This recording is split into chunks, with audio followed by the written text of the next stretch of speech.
Bonjour à tous, dans cette vidéo, nous allons nous occuper du sujet de type 2.2 de spécialité SVT passé en métropole 2017. Vous êtes prêts? C'est parti!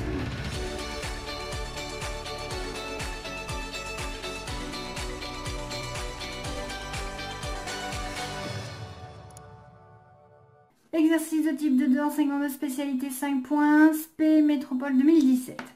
Atmosphère, hydrosphère, climat du passé à l'avenir.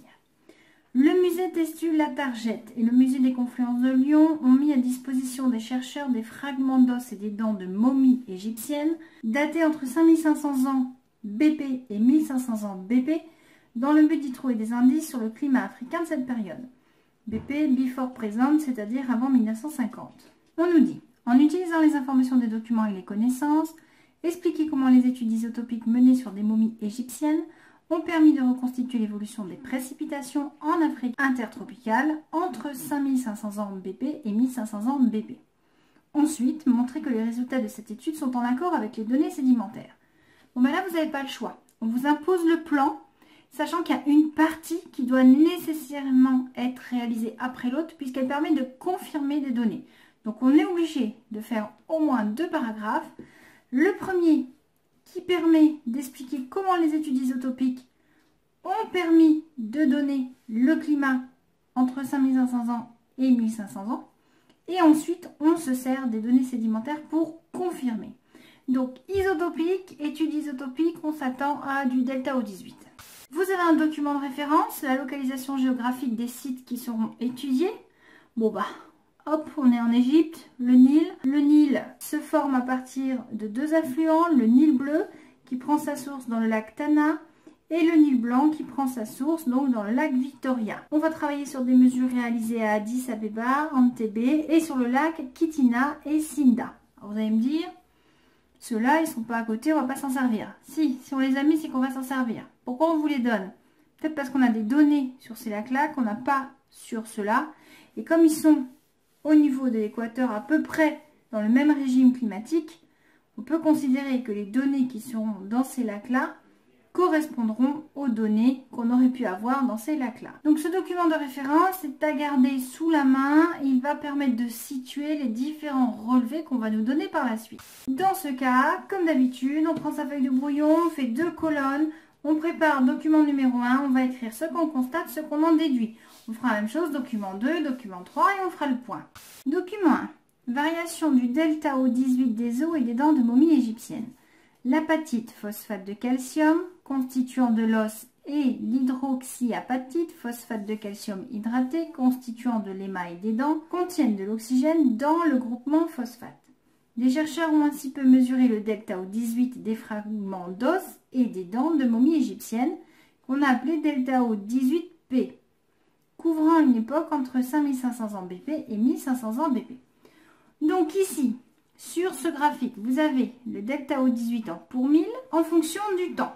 Donc le temps BP avant 1950. Vous avez les points blancs qui vous indiquent le delta O18 pour les os des momies et les points noirs qui vous indiquent le delta O18 pour les dents des momies. Et là, qu'est-ce qu'on constate? Tout simplement qu'il y a environ 5500 ans, on avait dans les os et les dents un delta O18 qui tournait aux alentours des 22% au maxi. Vers 4000, on est toujours vers les 22%. Par contre, à 3500 ans, là, hop, on augmente et on va atteindre vers 2500 ans un bon 24,5 pour 1000 de delta O18. Donc ici, nettement, on observe une augmentation du delta O18. Alors imaginons maintenant que vous ne sachiez pas ce que c'est que le delta O18. Qu'est-ce qu'on s'en fiche? Vous allez voir qu'on peut faire le raisonnement sans savoir exactement ce que c'est. Delta O18P, c'est-à-dire ce qui a été mesuré dans les os et les dents, présente une augmentation vers 3500 ans. On est passé de 22 pour 1000 il y a 5500 ans à environ 24,5 pour 1000 il y a 2000 ans. Ça, on l'a constaté. Qu'est-ce que ça veut dire? Que les Égyptiens de l'époque ont intégré plus de O18 dans leurs os et leurs dents. On n'est pas bête. Un delta, c'est une variation. D'accord? Donc, si on est passé de 22 à 24,5 pour 1000, c'est qu'on a une quantité d'O18 plus importante dans le sang par rapport à l'O16 qui est l'isotope normal. Ce qui veut dire que si on a une variation positive, on a une augmentation de l'entrée d'O18 dans notre corps. Or, comment est-ce qu'on pourrait faire rentrer de l'eau 18 par notre corps? En respirant, soit, mais là on est dans le système respiratoire. Or, on mesure dans les os et dans les dents. On est donc dans la production de matière. Et la production de matière, ça va se faire à base de l'alimentation. Donc quelque chose qu'on fait rentrer dans notre bouche. Et qu'est-ce qui peut rentrer dans notre bouche et contenir de l'eau en provenance de ce qu'il y a autour de nous, de l'atmosphère? Et bien ça va être l'eau de boisson. On peut donc émettre l'hypothèse qu'il y a eu un enrichissement de l'eau de boisson en eau 18. On peut donc se demander quel est le lien entre l'eau 18 trouvée dans les dents, les os, et l'eau. Est-ce qu'il y a vraiment un lien entre les deux? Voici une transition par exemple d'un paragraphe à un autre. Bon bien, on n'a pas besoin d'aller chercher bien loin. Document 2, corrélation entre le delta O18P des os et des dents et le delta O18W de l'eau de boisson. Vous voyez, hein, on ne s'est pas bien planté. Hein. Delta O18 mesuré dans les os et les dents des êtres humains est corrélé au delta O18 de l'eau de boisson par l'équation simplifiée suivante. Delta O18W égale 1,54 fois delta O18P moins 33,72. Oh, ça a l'air bien compliqué ça. On va faire quoi avec ce machin? Surtout qu'en plus, sur le sujet, il y avait marqué calculatrice pas autorisée. Alors, comment on va faire? On va rien faire. Il n'y a pas besoin de calculer quoi que ce soit. Si, on pourrait. Mais il n'y a pas besoin ici. Que nous apprend cette équation? Qu'il y a effectivement un lien entre la quantité d'eau 18 de l'eau de boisson et la quantité d'eau 18 qu'on trouve dans les dents. Ils ont trouvé une formule mathématique qui permet de calculer le pourcentage d'eau 18 qui va s'intégrer dans les dents et les os. Voilà. Et bien, ça nous donne simplement la réponse à notre petite question. Donc, dans votre rédaction, vous allez remettre l'équation, vous allez citer son auteur. Cette formule montre que le taux d'eau 18 des dents ou des os dépend de la quantité d'eau 18 de l'eau. Alors, si on a vu les calculatrices, on aurait pu remplacer les valeurs. On aurait trouvé que le delta O18 de l'eau de boisson est égal à 0,16 quand on a 22 pour 1000 dans les dents. Et quand on a 24 pour 1000 dans les dents, c'est 3,24. Bref, qu'est-ce qu'on constate ici en faisant les calculs? Donc, si effectivement le delta O18 varie pour l'eau de boisson, on a un pour 1000 dans les dents qui est différent. Donc, pour 3,24 dans l'eau de boisson, on va avoir un 24 pour 1000. Pour 0,16 dans l'eau de boisson, on va avoir un 22 pour 1000.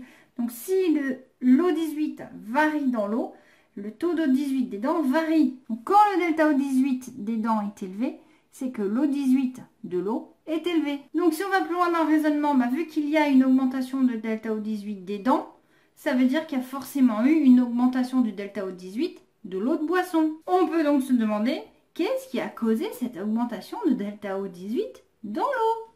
Vous voyez, ça se fait tout seul.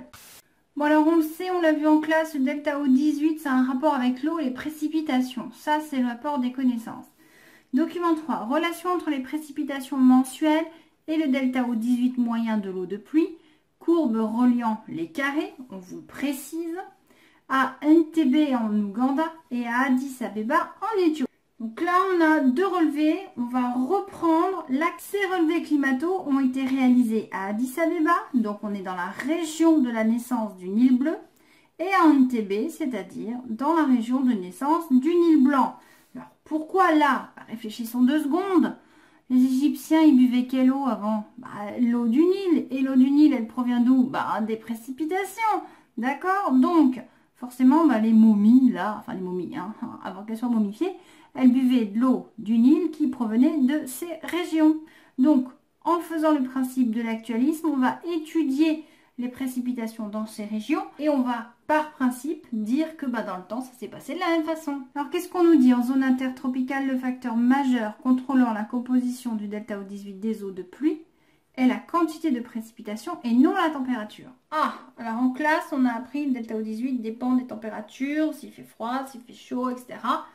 Donc là, on va l'oublier. Donc vous voyez que finalement, vous n'avez pas forcément besoin de votre cours pour y arriver. À Entebbe, qu'est-ce qu'on remarque? Donc on a dit les carrés, c'est l'évolution du delta O18. Donc les bâtons histogrammes, ce sont les précipitations. Et qu'est-ce qu'on constate? Donc à chaque fois qu'on a de fortes précipitations, le delta O18 diminue. À chaque fois qu'on a des précipitations plus faibles, le delta O18 augmente. Regardez, précipitation forte, le delta O18 diminue. Est-ce que c'est pareil à Addis Abeba? Oui, c'est pareil. Précipitation faible, delta O18 élevé. Précipitation forte, delta O18 faible. Et rebelote. Donc ici, on va pouvoir sortir une relation qui va nous aider à savoir que le delta O18 va augmenter lors des périodes sèches. Si on vous avait donné un seul histogramme, vous n'auriez pas pu faire cette affirmation. Mais vu que vous en avez deux, vous pouvez faire une affirmation. Et regardez ce qu'on nous dit dessous. Dans le cas des Égyptiens, on peut considérer que l'eau de boisson est l'eau du Nil, eau tombée sous forme de pluie au-dessus des régions sources du Nil. Vous voyez, même si vous n'aviez pas pensé, on vous le disait. Donc, sur notre brouillon, on précise, puisqu'il va falloir le mettre après dans notre rédaction. Qu'attention, dans le document 3, ce sont des relevés actuels. Donc, on mesure sur les zones de naissance des deux Nils, le bleu et le blanc, qui forment le Nil source d'eau des Égyptiens depuis toujours. On utilise le principe de l'actualisme, à savoir qu'on considère que l'eau de boisson des Égyptiens était la même que celle qui est utilisée aujourd'hui, c'est-à-dire l'eau de pluie dans le Nil. Dans le document 3, on a constaté que quand la pluie augmentait, le delta O18 diminuait. Quand la quantité de précipitations diminuait, le delta O18 augmentait. Ça, c'est valable sur les deux lieux des sources du Nil. Qu'est-ce qu'on en déduit? Que le delta O18 augmente lors des périodes sèches en Afrique. Ça va donc nous servir de repère pour savoir, à l'époque des momies, si c'était une période sèche ou pluvieuse. Alors attention, ne pas confondre avec les calottes glaciaires. On vous l'a bien dit, en zone intertropicale, le facteur contrôlant la composition du delta O18 des eaux de pluie est la quantité des précipitations et non pas la température. Donc vous devez faire attention à ça et ne pas mélanger avec vos connaissances.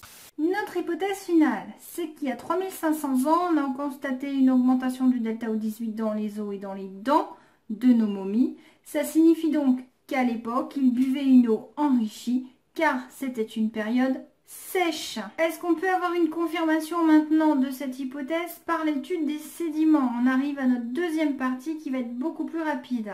Variation des flux sédimentaires détritiques dans les lacs Sinda et Kitina, République du Congo. On nous dit, durant la période étudiée, ces lacs étaient situés en milieu forestier. Dans les milieux forestiers intertropicaux, les particules solides transportées par les cours d'eau proviennent surtout de l'érosion des berges. Ainsi, la charge solide des cours d'eau est directement corrélée aux crues et donc aux précipitations. Oui, ben ça on le sait, quand il pleut beaucoup, on a des coulées de boue, ça on le sait. Un assèchement complet du lac provoque une interruption de la sédimentation, ce qu'on appelle un hiatus. Bon, bah ça, c'est évident qu'il n'y a plus aucune rivière qui arrive au lac, il n'y a pas de sédimentation, il n'y a pas de dépôt au fond du lac. Vous avez donc le premier graphique qui vous indique le flux sédimentaire détritique en grammes par centimètre carré par an en fonction du temps du lac Kitina. Et qu'est-ce qu'on constate?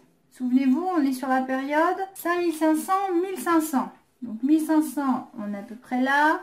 5500, on est à peu près là. Et bien, qu'est-ce qu'on remarque? Diminution du flux sédimentaire dans le lac Kitina. Si on a une diminution du flux sédimentaire, ça veut dire quoi? Ben, qu'il pleut moins, qu'il y a moins de sédiments qui sont arrivés dans le lac, qui se déposent au fond du lac. Donc, s'il pleut moins, c'est qu'on est dans une période sèche. Est-ce que c'est confirmé par le flux sédimentaire du deuxième lac, le lac Sinda? Et ben voilà, là, là. Et là, on a carrément un hiatus, c'est-à-dire qu'on n'a aucun dépôt. Donc, on a eu une baisse de la sédimentation et ensuite une absence de sédimentation. Ça veut bien dire que le lac n'a reçu aucune eau d'aucune rivière, aucune sédimentation.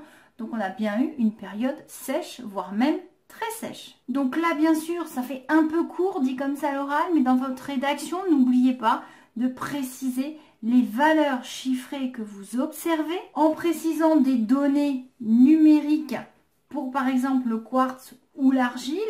Pour chacun des lacs, n'oubliez pas d'écrire les unités. Ça va vous faire des phrases à rallonge, ça va vous occuper.